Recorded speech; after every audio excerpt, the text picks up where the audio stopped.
καλούμε το Θανάση Βαβαρούτα, μέλος της λέσχης μας, γνωστό μοτοταξιδευτή σε πολλές υπήρους, να καταθέσει και αυτό στην εμπειρία του για την ασφαλή οδήγηση μοτοσυκλέτας.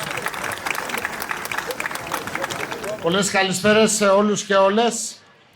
Είμαι ο Θανάσης Βαβαρούτας και ταξιδεύω με τη μοτοσυκλέτα μου αρκετά χρόνια. Έχω ταξιδέψει μέχρι τώρα στις 5 από τις 7 υπήρους. Έχω γράψει αρκετές χιλιάδες χιλιόμετρα με τις μοτοσυκλέτες που είχα κατά διαστήματα. Μπορώ να πω ότι είμαι αρκετά ευλογημένος που μπόρεσα και έκανα τόσα ταξίδια στη ζωή μου, σε μέρη μαγικά, αλλά νιώθω για ένα ακόμα λόγο ευλογημένος. Ότι βρίσκομαι εδώ μαζί σας σώος, γιατί στα 20 μου χρόνια την κρίσιμη στιγμή φορούσα το κράνος μου. Οδηγούσα τη μοτοσυκλέτα μου στην οδό Θηβών, στο Περιστέρι, και ένας οδηγός αυτοκινήτου παραβίασε ένα στοπ και βρέθηκα στο κρατικό της Νίκαιας, με σχεδόν καμία επίπτωση στη σωματική μου ακεραιότητα.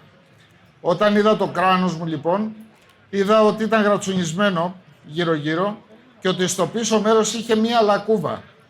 Αν δεν το φορούσα, θα είχα ταξιδέψει σε άλλους κόσμους, λοιπόν.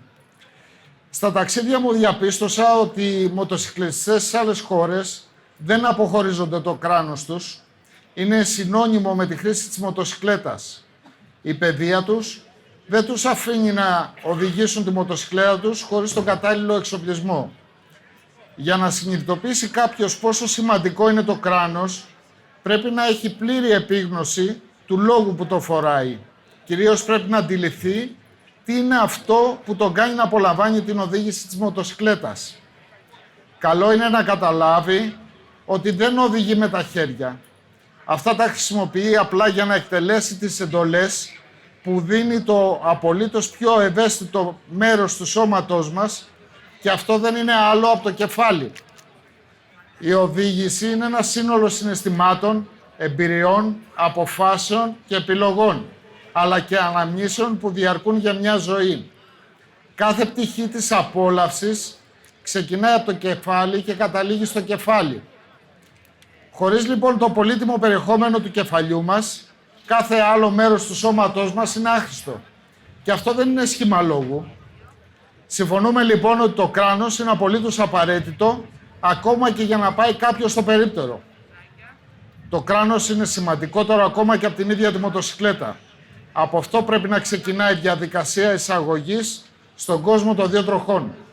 Και δεν επιτρέπεται ο παραμικρός συμβιβασμός στη χρήση του και στη σωστή επιλογή του. Φοράμε κράνος πάντα, είτε για κοντά είτε για μακριά. Προστατεύουμε τον εαυτό μας και τους συνεπιβάτες μας. Δεν ανεβάζουμε ποτέ άλλο άτομο χωρίς κράνος στη μοτοσυκλέτα. Αγοράζουμε υπεύθυνα κράνια εγκεκριμένου τύπου και σύγχρονων προδιαγραφών. Όπως λοιπόν στην κρίσιμη στιγμή της ζωής μου το κράνος με έσωσε, και επειδή κανείς δεν γνωρίζει πότε θα συναντηθεί με την κρισιμότερη στιγμή της ζωής του, καλό είναι να είναι πάντα προετοιμασμένος και να φοράει το κράνος του, το οποίο θα το σώσει ίσως από οδυνηρές περιπέτειες.